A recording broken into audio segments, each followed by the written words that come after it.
Okay, welcome to physical science today. This is the hard copy of the notes that we took on the board yesterday.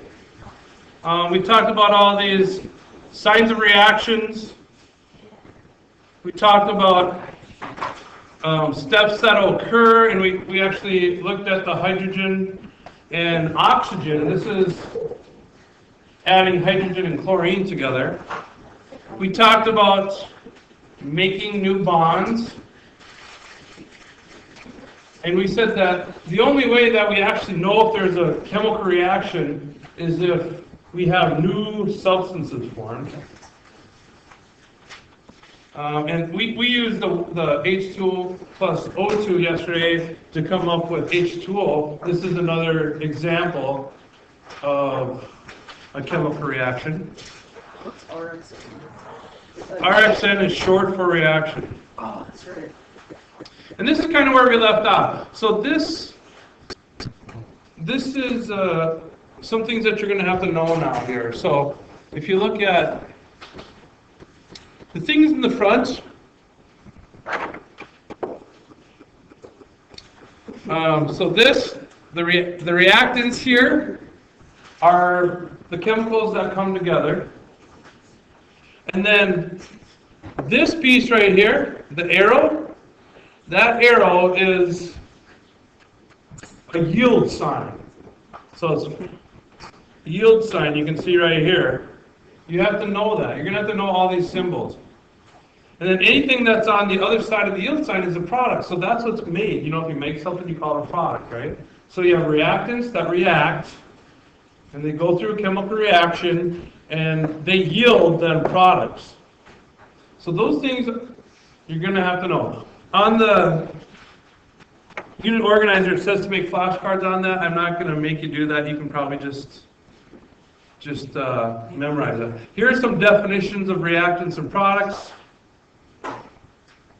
And this is kind of where we left off yesterday. So we said, when we started balancing our equations, you can see that H plus O yields H2O? No.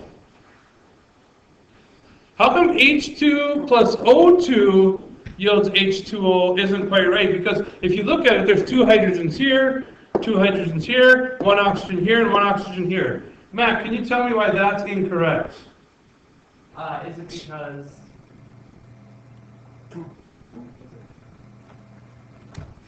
it because of energy level? Well, we did talk a lot about the energy. We're not going to do much with the energy at this level, but It's because oxygen comes in like two. yeah, because oxygen, like all the rest of these here, they're called diatomic. So that means when they're elementally alone, and they're in combination with just themselves, nothing else, they have to come in groups of two. So di is two, atomic is atoms. So H2 is diatomic. O2 is also diatomic. We would never see it as just O. So that's why it's not quite right. So then we finally get H2 plus O2 equals H2O. That's not quite right. Because if we look over here, we have two oxygens here and only one oxygen here. So due to the conservation of mass and energy, we can see that it's not following the conservation of mass and energy. So what this whole chapter begins out with is this idea of making sure that we have a conservation of mass. This isn't following it, so that's not right, because that whole thing here is not balanced. So, and all these notes are online. This is what we did on the board yesterday. You really have it in your notes already. We have two hydrogens and two oxygens over here. Over here we have 2 and 1. Those aren't equal, so we say that this equation is not balanced. Wait, it's not? It's not balanced like this. Because over here there's one oxygen, and over here there's two oxygens. So now this balancing can become like a tennis match. So what I do is I look at this and I say, okay, how can I fix this situation?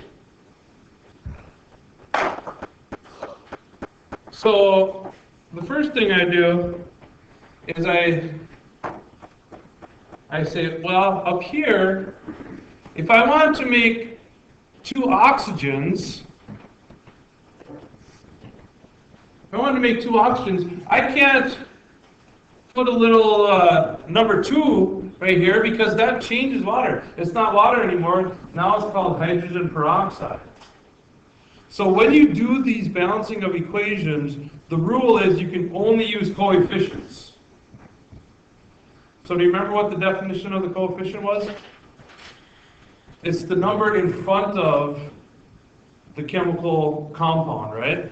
So if we look at this, we would call this piece right here, we would call that the coefficient. So in order for me to change the number of oxygens, I can't put a subscript here and change the compound. I have to put a coefficient there instead. Well, the coefficient I would use, and the reason why I call this the tense match is sometimes you go back and forth until you get it right. I would start out with a 2 here, because then I know that I get 2 oxygens, right? See that? But then how does that affect my hydrogen? Well, that affects my hydrogen. Now I actually have 4 hydrogens because you multiply the coefficient times the subscript. So now the oxygens are balanced, but the hydrogens aren't. So now I got to go, again, across, like the tennis match, and I got to try to balance the hydrogens. And so I put that coefficient of 2 in front of that hydrogen. And now I have 4 hydrogens here, right? And 2 oxygens. And on this side, I have 4 hydrogens and 2 oxygens. And now this is finally right. Okay, give me your questions then. Okay, so that's kind of the review from yesterday. So now we're going to talk about today's notes. That was a close one. Okay, so today's notes, here's the new stuff. Sweet. So if you didn't get it, then this is going to help you because look, it says right up there, steps to balance an equation. So now I'm going to break down what we just talked about for you. You guys go ahead and write this. Okay, so the first step is, do not change the chemical nature of the reactants or the products. And so what I meant by that is, you cannot ever change subscripts. Because if I go H2O2, that's hydrogen peroxide. That's not water. So if you change the subscripts, you're actually changing the compound. So that's the first thing you can do. Okay?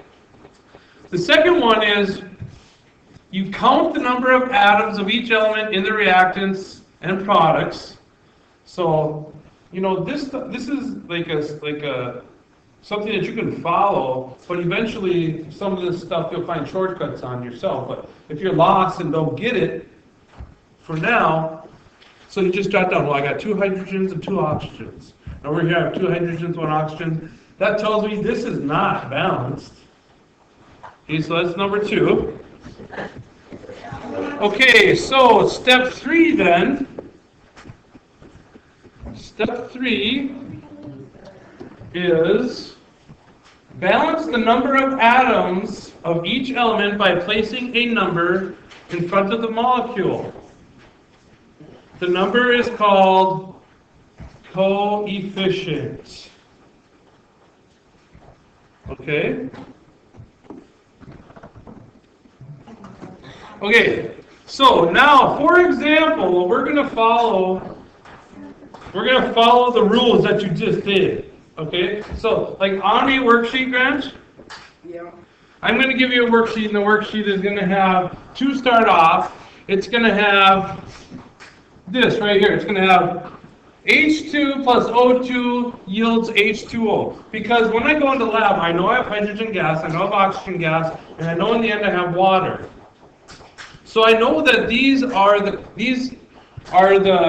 molecules that are involved in the reaction.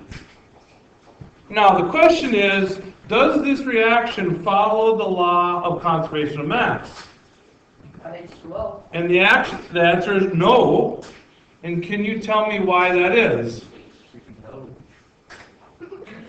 Okay. Mac. For the top one, there's only one oxygen, and then for the bottom one, there's only two hydrogen, like I said before. There's only one oxygen in the end product, but in the reactants, there's two oxygen. So that doesn't follow the conservation of mass because it apparently, according to this, the way it's written, I lost an oxygen, which we know can't happen. So that's when we go to our next step and say, well, you know, the easiest thing would be to do this. Well, I'm just going to do this, and I'm going to put a 2 here, because that then follows the law of conservation of mass. Do you agree? But the problem with that is I don't get hydrogen peroxide in lab, I get water. So that's why you can't use this, because it changes the nature of the compound. So that you can't do. So instead you have to use the one and only thing that you actually can do, and that's use the coefficients. And so you start here, because when I put that 2 in front, it means I have 2 of everything here. So now in reality I have 4 hydrogen atoms and 2 oxygens. But now I have to go back across the yield sign to make sure that I'm still following the conservation of mass. That's the tennis thing. So what's wrong here now? Because now I still have 2 oxygens, that's correct. But I need to have 4 hydrogen. And so the rules say I can only use coefficients. So I can put that in front of there, which makes it 4. Now does this follow the law of conservation of mass? Sure. So in the end then, the final answer to balancing this equation is, that's the answer right there. Have any questions? Okay, so we're going to see if you can do this. We'll have some example practice problems for you. We'll work through them together, and then you'll be able to finish your assignment for tomorrow. So go ahead and try these, and then we'll work them out together. That's that. Okay, so now that we tried this a little bit or started thinking about it, what you absolutely can never do is change the subscripts of any of this stuff. Okay? What you can only do is put coefficients in front of any of these things. So what should we do here? I mean, what's the problem? If we look at this, what's the problem with this side and this side? Is this one done? I mean, it might be. Is it though? No, because what isn't right? The chlorine. So what do I gotta do? You have to put a 2 in front of the chlorine, or in front of the...